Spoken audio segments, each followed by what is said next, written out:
3 plus 1 more game left. Is there anything on the football field you haven't done you'd like to do? I can think of a few things. Reception touchdown, throwing touchdown. As long as I'm in the end zone, that's fine. Well, you've thrown one, haven't you?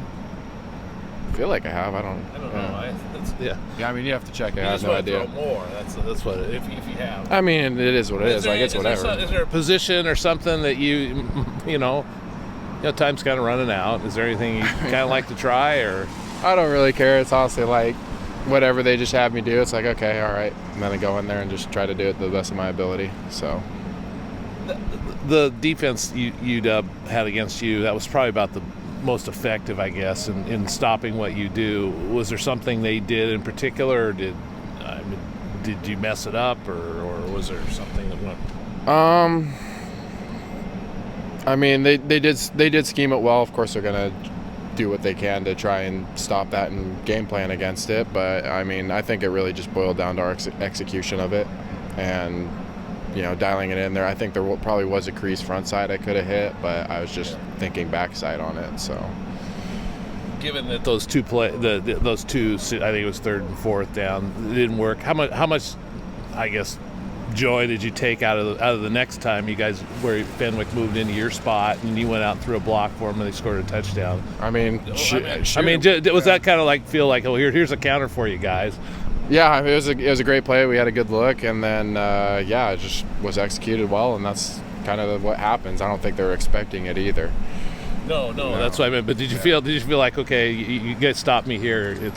We've got another one here for you to stop, and they couldn't do anything about it.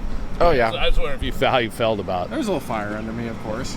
Especially with what was it? Was it end of the third quarter? I think start of the fourth. So I mean, it was a close game, and just had to make a play, and we ended up doing it. So. Just as a team, how are you feeling about where you guys are with pass protection and what you've been able to do there?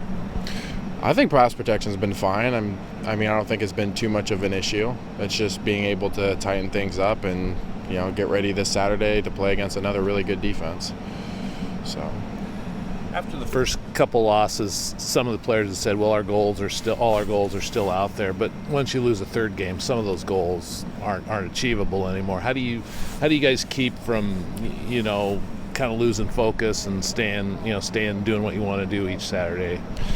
I definitely think it's very easy to start to become result oriented, and really what we try to take pride in is staying focused to a process and being fanatical about the process regardless of the outcome. Because I mean, if you think about it, if say we won the game and we were 7-2, would we practice any different than when us losing the game? And if that's the case, then ultimately we're letting circumstances dictate how we're going to perform and how we're going to play. And stuff's going to happen all the time, and that's true in life. So I believe it's a good life lesson that you shouldn't let circumstances dictate how you're going to approach situations.